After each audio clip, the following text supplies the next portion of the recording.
September the 5th, 1948. A wet morning in Dublin. Early traffic and crowds seemed little out of the ordinary, but the trains were arriving. And as the day grew older, it was soon evident that this was to be a special occasion. And to judge by the crowds that were pouring out of Kingsbridge Station, the city was soon to be crowded.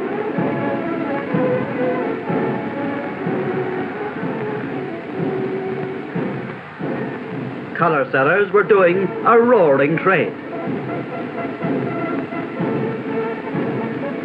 The Nace Road presented a busy scene as cars sped towards the metropolis.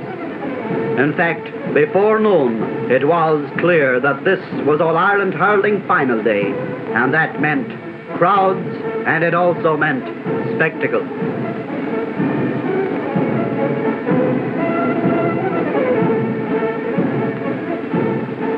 Yes, they came from all over Ireland, but notably from Waterford, for this was their day. And Dublin's ever-enthusiastic sports followers turned out in style, with parades of enthusiasm very frequent.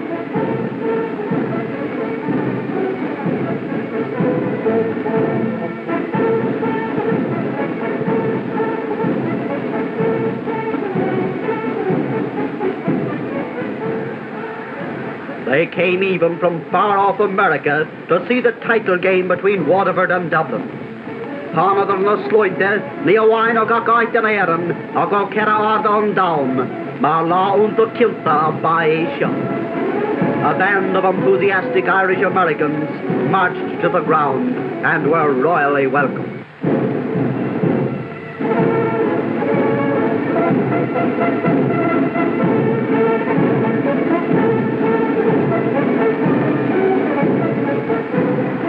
Croke Park was thronged.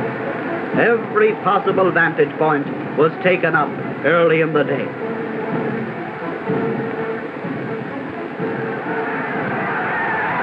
But still, latecomers hustled to the historic arena, anxious to see not only the senior final, but the quest for minor honours by the stars of tomorrow from Waterford and from Kilkenny.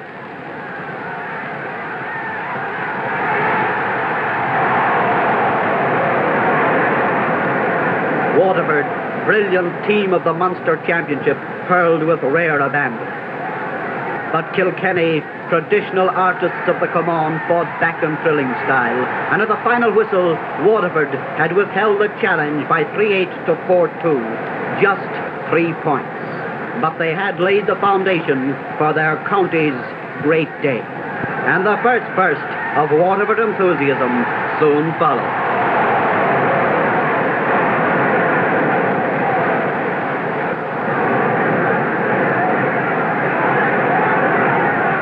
Gradually, the scene was being set.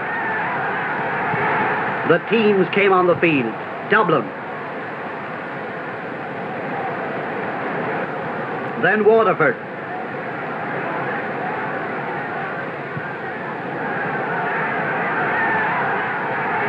And so began that ever-inspiring march past of the Artane Boys Band and the team.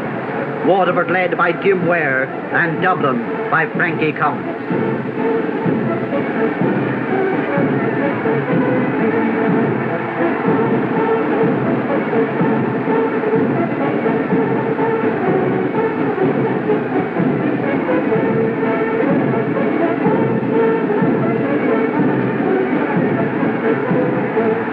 President and Mrs. O'Kelly are greeted by many friends on the Hogan stand. His Grace, Most Reverend Dr. Canaan, Archbishop of Cashel and Embley, was escorted to the field by Mr. Dan O'Rourke, President of the GAA, and Mr. Padraig O'Keefe.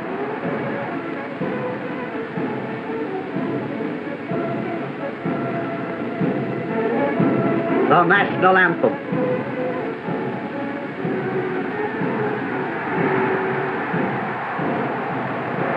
The throw-in, and Dublin and Waterford had set out on their final quest for All-Ireland honours. The game was hardly on when Christy Moylan had put Waterford a point in front with a Baston sideline puck. Omadakasa, Bigak Aine, Erkipini, La Maractus, Lois and Dublin returned to the attack, but without success. Hurling reached a terrific pace in these early stages, but Waterford soon made it clear that Dublin's much expected superiority in speed was not to be seen, and that in fact they were getting to the ball first.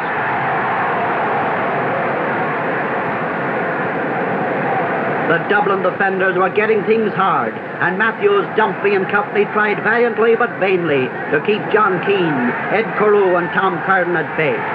The forwards that had won Munster honours were now on a scoring spree.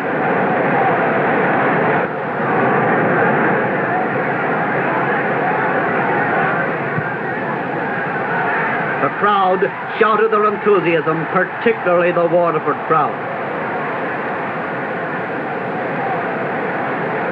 But on the field, just as in the crowd, the big people of the day were definitely Waterford.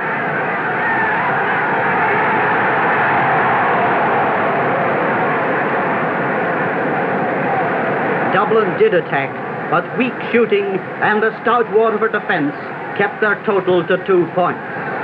While Waterford had 2 goals and 5 points, an interval lead that was indeed merited. Yet, despite all this, there was life and there was hope in the Dublin camp.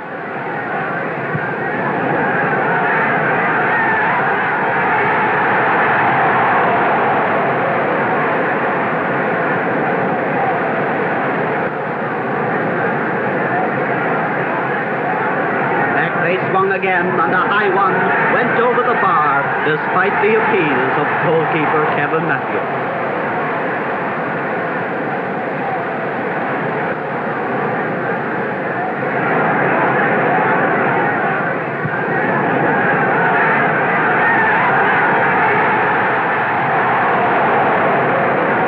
Scoring Port Larriga, ac mar Sinn Féin, the Anasbrid Trudde, Buirana Quia.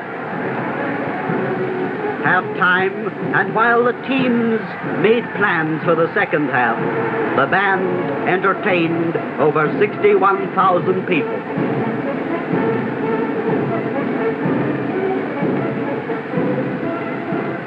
Dublin did show up better in the second half.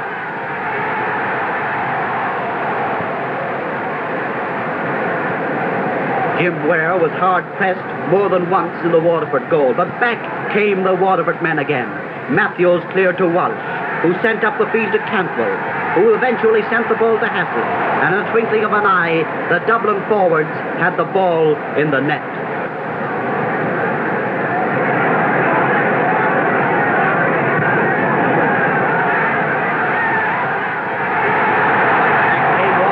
And John Keane laid the foundations for another Waterford goal. Quick Dublin scores raised the tempo. And more than one spectator felt the rising excitement. But with brilliant John Keane as an inspiration, Waterford replied to every Dublin score.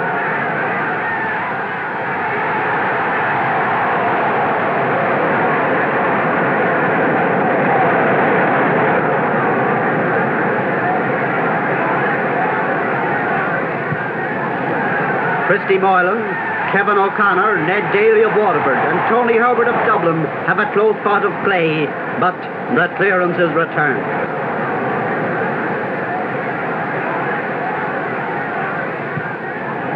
And as the visitors marveled at the speed of the game, the Waterford crowd, complete with their cheerleader, hailed yet another goal.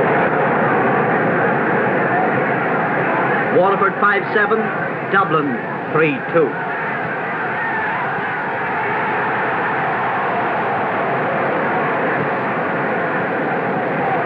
Back they sweep again.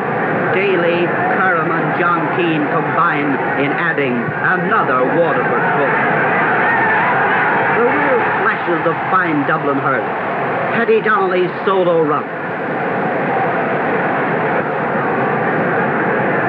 For it was clear that youth was not easily discouraged. And with Jim Kennedy, their brightest star, another goal narrowed the unassailable gap. But Waterford replied in a flash.